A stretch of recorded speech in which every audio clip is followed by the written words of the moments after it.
90% of home buyers regret buying their home in the past couple years, and as a realtor, that really bothers me. That's really just telling me that this market has put a ton of pressure and fear into a lot of people. But let me tell you, no matter what kind of market you buy in, it really doesn't have to be this way. Buying out of fear is never what you want to be doing. Your judgment is clouded and you're not thinking at your best. Whether it's your first home, your dream home, you really have to make sure that buying this home is the right purchase for you. And it's a 5 to 10 year plan, and you're researching absolutely everything you can about that property and your finances. I'm Blake Chancey. I'm a local realtor in the Greater Vancouver area, and I'm here again with another video. Hope you guys enjoy this one. Make sure to hit that like and subscribe button to see future videos. So you read that title right. 90% of home buyers, specifically millennials, regret buying their home. This is what the latest report from Real Estate Witch says, and year over year, that number is actually going up. Back in 2023, it was 82% of home buyers regretted buying their homes, and now it shot up another 8%, all the way up to 90%. What the heck is going on here? I'm definitely going to be touching on these stats. I'm also going to share with you guys some information on what home buyers' expectations are moving into 2026. There's some really interesting facts in here too that I'm going to be discussing, and then I'm going to wrap this whole thing up and tell you how to avoid these regrets and also set realistic expectations moving forward, because the last thing you want to do is be purchasing a home and then be just filled with regret after, aka buyer's remorse.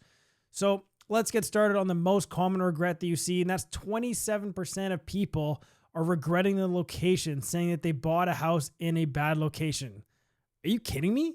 Like, maybe I'm alone here because I grew up in a family of realtors, but the famous saying in real estate is all about location, location, location.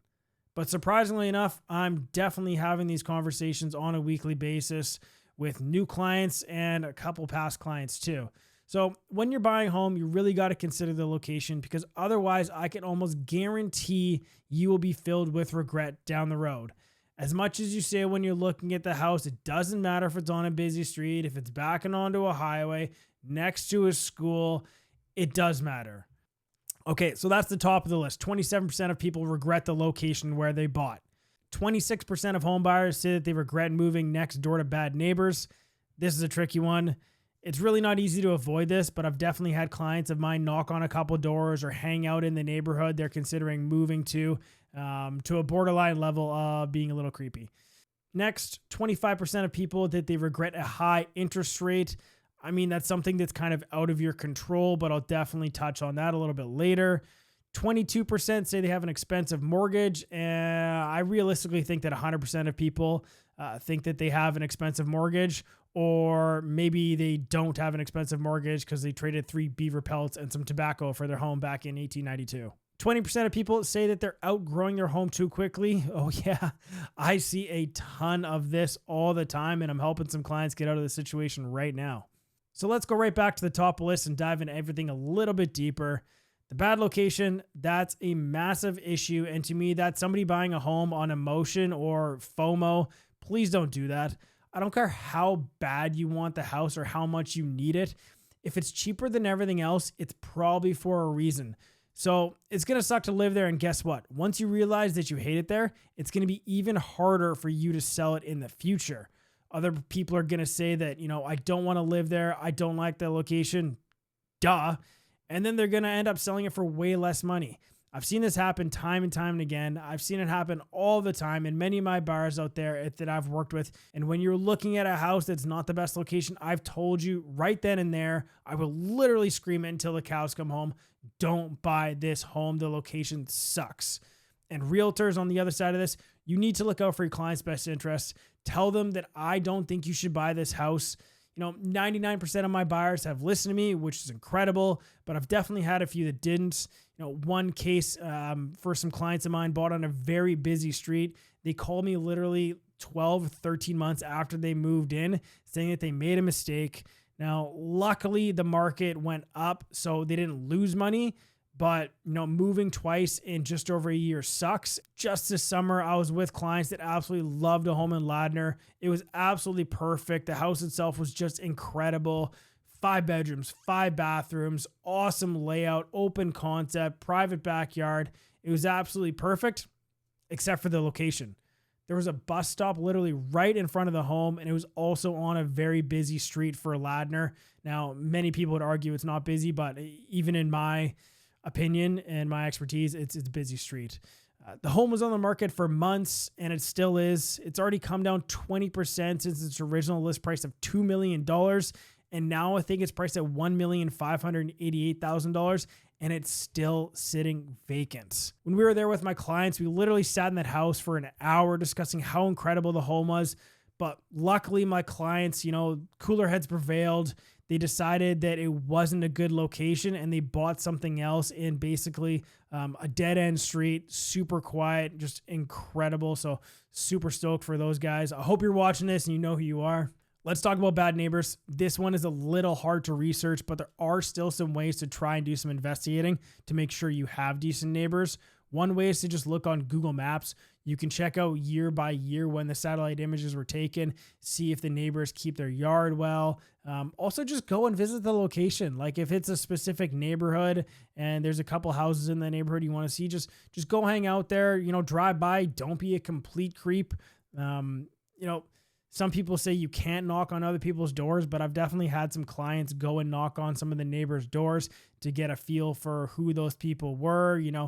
A lot of my clients are looking for family-friendly locations. They want to see if there's other children in the neighborhood where their kids can hang out and play with and grow relationships moving forward. So I've had buyers do that, drive around, check it out at different times, see if it's busy after work, go on a weekend, just go and try to get a feel for it. But this is really one of the tough ones, trying to pick your neighbors. I mean, I bought a presale back in 2021 and I completed and I moved into it in 2023. I had no idea who my neighbors are going to be. And unfortunately, they were not the best, but that's a story for another time. And I'm extremely lucky. On the other hand, I purchased what is likely my forever home this year, and I literally have the best neighbors ever, but they're also retirees and won't be here forever too. So that's kind of sad. I really love my neighbors, super fortunate. And that brings me to another point. You could move in, have the best neighbors ever, and then those neighbors could sell and you're stuck with whoever the new owners are, and they might not like you. So who knows? So there's not much you can do about it, but just kind of hope for the best. Try to find a neighborhood where you have friends that already live there, or maybe you grew up there and you're coming back. You probably know somebody in town, or, you could ask your realtor if they know anybody else that lives in this community. Try to get a feel for it. You obviously do want to try to do your best to figure out who your neighbors are, because you could be seeing them all the time. 25% of people regret the high interest rates. I get this. Interest rates have been an absolute roller coaster these past 5 years. They were as low as 1.6% for a 5-year fixed, then absolutely skyrocketed to over 6%. And with housing prices peaking over the last few years, you felt the pressure to get into the market, or else you felt like you might not ever be able to get into the market. You also felt the pressure because there was a lot of talk that the interest rates were going to continue to go up. But thankfully, they've come back down to around 4% range. And most banks are actually predicting we're going to see another couple rate reductions over the next 3 to 5 months. So that'll be a bit of relief for people getting into the market there. Some clients I was just speaking to in the last 2 weeks here, they're hardworking people, they 2 young children, they have their primary residence, and they have an investment property. Both these rates are locked in at over 6%.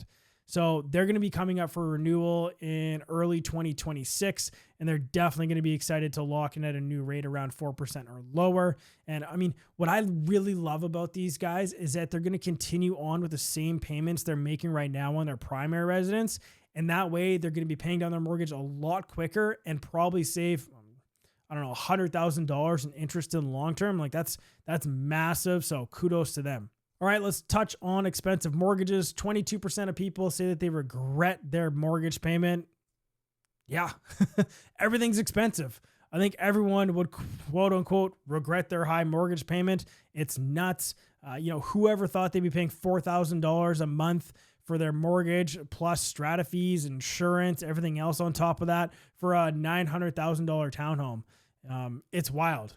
But owning a home is so much more than just saying you own a property. It absolutely kills me when I have friends or family that rent and they're being forced to move every couple of years because the place they moved into is now being sold and then the new owners moving in. There is nothing, and I mean nothing, more time consuming and stressful than moving. Add in the fact that you're doing it not by choice. it's literally the worst.